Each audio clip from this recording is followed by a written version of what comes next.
गाय के गोबर से गेहूं के दाने निकाल कर खिलाओ हाँ। तो स्त्री गर्भवती हो जाती है। ये मतलब अपने केस में ट्राई किया था आपने वाला? बड़े बड़े लोग आजकल बिल्ली की पोटी की कॉफी पी रहे हैं, आपको पता है? सुना अब हमने ऐसा। बिल्ली की पोटी आप खा सकते हैं, उससे ऐतराज नहीं है, उससे आप बहुत समझदार कहलाएंगे। वो जी मैं तो पढ़ा लिखा हूं, मैं तो बिल्ली की पोटी खाता हूं। और भारत माता में गाय को माता मानने वाले गाय के गोबर से वो गेहूं निकाल के उसकी रोटियां बना के खाने में ऐतराज है।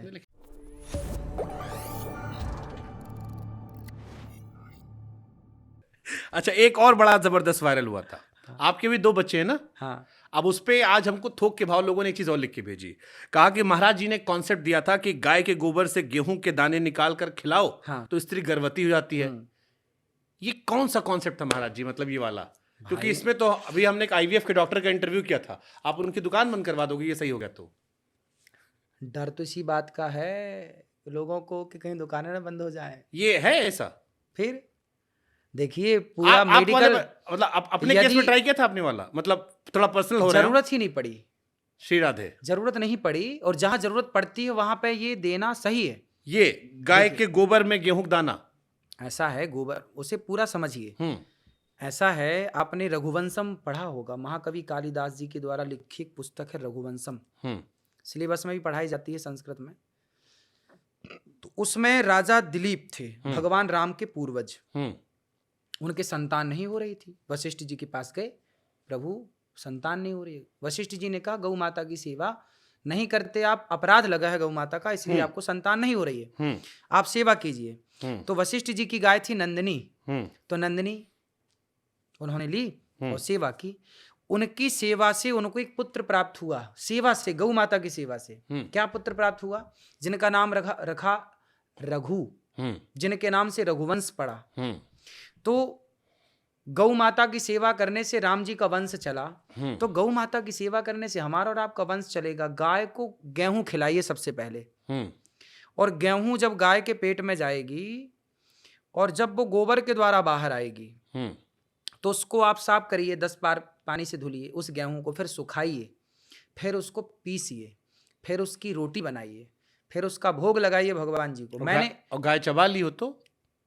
नहीं, गेहूं का कॉन्सेप्ट ही, वो गाय चबाते ही नहीं ना गेहूं। हम ये वाला फॉर्मूला ट्राई नहीं किया, हम तो खाली कॉन्सेप्ट सोच रहे हैं कि गाय के मुंह में गया चबा ली तो नहीं चबता वो, फिर तो गोबर दाना दाना रहता है, कुछ चबा लेगी तो कुछ परसेंट रहेगा जो बच जाए गोबर में, तो रहेगा कुछ परसेंट। उसको मैंने वो रोटियां खाई हैं।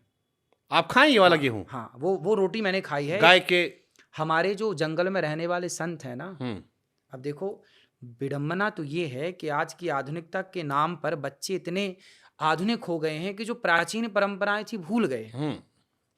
मैं एक संत जी के पास गया, वो जंगल में रहते हैं, तो मैं उनके पास गया तो उन्होंने बोला कि मैं 12 महीने यही रोटी खाता हूँ। संत जी गाय को पहले गेहूं खिलाए, फिर गाय ने गोबर किया, फिर गोबर में से गेहूं छांटे, उसे फिर उसको सुखाए, धुले, साफ करे कई बार, फिर उसको सुखाया, फिर गेहूं की बढ़िया रोटी बनाई, भोग लगाया भगवान जी को, पाओ। तो धरती माता नहीं शिकायत कर रही कि जब हम सीधे सीधे दिए थे सीधे खा लेते? ना, वो अलग है। क्या उसमें है? गुण बदल गया ना। अब आप बताइए, आप तो बहुत समझदार हैं। मतलब गाय का गोबर हम भी मानते हैं, हम उन लोगों में नहीं जो गाय गोबर दूरी बनाते हैं, हम भी उसको कंडा में देखे हैं, जलाने का काम आता है, घर में गौरी गणेश बनाने का काम आता है, लेकिन उससे खाना ये थोड़ा सा असहज करने वाला महाराज। अच्छा, बड़े बड़े लोग आजकल बिल्ली की पोटी की कॉफी पी रहे हैं, आपको पता है? सुना है? कुछ हमने ऐसा सुना है। हाँ, किसी अब बिल्ली का है किसका है, कुछ सुना है। अब बिल्ली की पोटी आप खा सकते हैं, उससे ऐतराज नहीं है, उससे आप बहुत समझदार कहलाएंगे। वो जी मैं तो पढ़ा लिखा हूं, मैं तो बिल्ली की पोटी खाता हूं।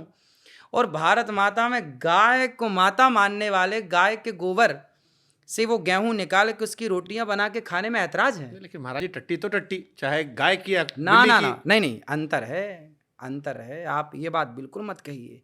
मतलब खाने के पॉइंट ऑफ व्यू से आज तक का इतिहास है। गाय में मेरी बहुत आस्था है, मैं जाता हूँ, रोटी खिलाता हूँ, उसके पाँव पकड़ता हूँ, खिलाया हूँ बचपन में, उसका गौरी गणेश बनाया हूँ, सब किया हूँ मैं, लेकिन खाने में क्यों? आपने पंचगव्य कभी नहीं पिया?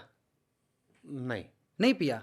हमारे यहाँ जब भगवान राम, दशरथ जी या कोई भी आपको यज्ञ कराएंगे ना कभी, तो आपको सबसे पहले ही पंचगव्य पिलाया जाएगा। उसके बिना गौमूत्र, पंचगव्य में 5 चीजें होती हैं, गाय का दूध, गाय का घी, गाय का दही, गाय का मूत्र और गाय के गोबर का रस, गौरस।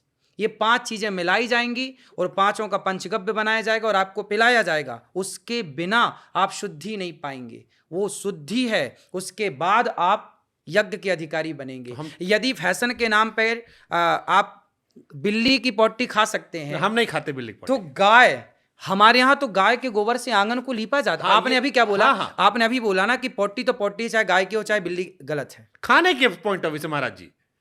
देखिए, गाय के गोबर से सदियों से हमारे यहाँ आंगन लीपा गया, आंगन लीपा गया, दीवार भी कई बार कर देते हैं। फिर उससे पंचगव्य में गाय के गोबर का प्रमाण है। पाराशर संहिता पढ़ के देखिएगा, मैं यूं ही बातें नहीं कर रहा हूं। पाराशर संहिता शास्त्र पढ़िए तो सही। गाय को यूं ही माता थोड़ी कहते हैं, गावो विश्वस्य माता। आपने सेवन किया है क्या पंचगव्य का? हाँ, कई बार। हम तो रोज जब पूजा करते पंचगव्य पीते हैं। मतलब आपने गौमूत्र भी सेवन किया है और आपने गाय की पंचगव्य गोबर से रोटी भी खाई। मैं तो गोबर से स्नान भी करता हूँ। गोबर से स्नान करने का क्या मतलब, उससे क्या फायदा होता है? भाई, क्रीम पाउडर आप लगा रहे हैं, क्रीम जो लगा रहे हैं बाजार की, केमिकल युक्त है ना। मैं जिस गाय की बात कर रहा हूँ वो शुद्ध देसी गाय की बात कर रहा हूँ। यदि देसी गाय का गोबर है, गौमूत्र है, दूध है, दही है, सब कुछ अमृत है। विडंबना देखिए कि अब भारत में ही, आप बताइए 100 साल पहले भारत में लोगों के पास भरपेट खाने को था? सब नहीं था, उसके पहले तो था। किसके पहले? अंग्रेजों के आने के पहले, मुगलों के पहले। तो लोग कहते हैं सोने की चिड़िया थे हम। हाँ, आपने भी सुना है, जैसे बिल्कुल, डाल डाल पर सोने की चिड़िया। देखिए वही गाना आ गया। स्वामी जब प्रधानमंत्री, आप तो देखिए राजनीति को जानते हैं, जब हमारे देश के प्रधानमंत्री पंडित लाल बहादुर शास्त्री थे, उस जमाने में अमेरिका से हमारे देश में गेहूं आयात होता था। उस बीच में दिक्कत थी ना।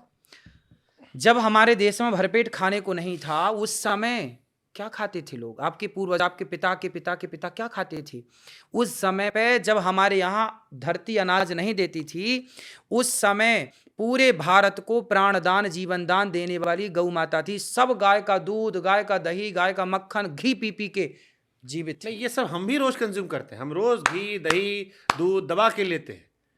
लेकिन जो बाकी 2 चीज आपने बोली, उस पर थोड़ा सा हम सोच रहे हैं कि इसको लोग कौन से लेते हैं। हमने देखा भी नहीं अभी तक। हाँ, अब आप कभी यज्ञ करेंगे ना, कभी यज्ञ करिए, यज्ञ कराइए। एक बार हम आपको देखेंगे सेवन करते हुए। हाँ, मैं आप आना वृंदावन, आपको भी कराऊंगा, मैं भी करूंगा। मैं आपको देखूंगा पहले। हाँ,